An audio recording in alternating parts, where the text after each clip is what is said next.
It sounds like you're skating up on an edge that I see in society where women are stepping up into their masculines.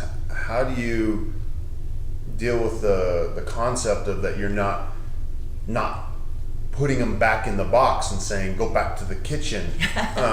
It doesn't sound like you're saying that, but that energy seems to be coming up, and that resistance. I'm like, I don't think you're in the kitchen that much.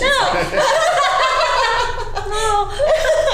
So I think that is the conversation. We are in the 21st century, and we are creating a very new archetype that nobody really knows what this is, and that's fantastic, because it doesn't have to look the way it did before. I'm not going back to the 1950s. Are you going back to the 1950s? Right. So, I mean, I don't want to go back there, and I don't want anyone to feel like we're pushing them back there. Not at all. We are creating a new type of feminine that is at choice, and we're creating a new type of masculine that also gets to be at choice. And then the dance becomes very rich, and it becomes very electric, because it is this constantly shifting, shape-shifting between the masculine and feminine. It becomes teasing, it becomes playful. It's like, now I'm doing masculine, now I'm going to be dominant, now you're going to be submissive, and play with those edges. And those are very juicy, because everyone wants to not be pigeonholed.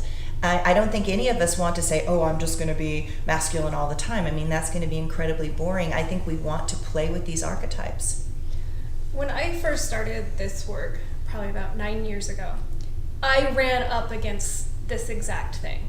So, going to workshops, and it's like, okay, we're going to drop into our feminine. I was like, no, seriously? So I bumped up against this place in myself where, in my construct, the feminine was not as strong as the masculine.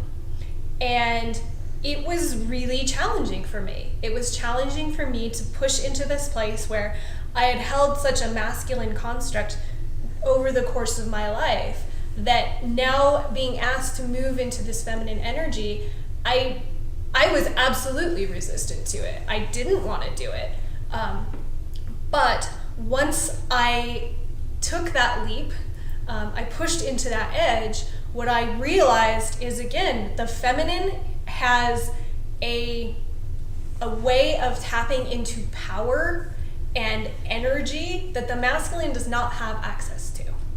And when I run feminine energy through my body, I am way more alive, way more vibrant, have way more energy than when I'm running masculine energy through my body.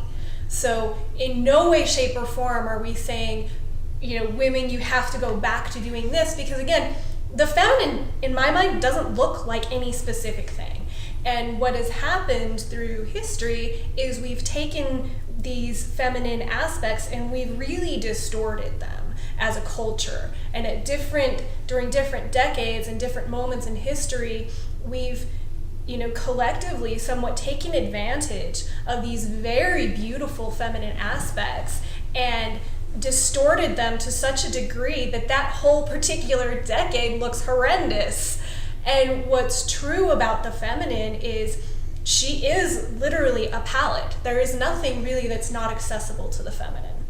So she can be the woman who loves to cook and make the house beautiful and bring in flowers, and at the same moment she's running across the street screaming at the neighbor because they, kicked their dog or whatever. I mean, again, the feminine has access to everything.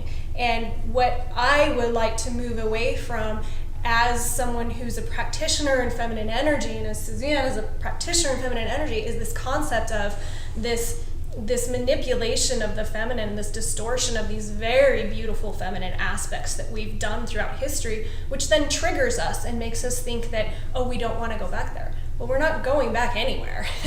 We're just accessing the feminine, which is everything.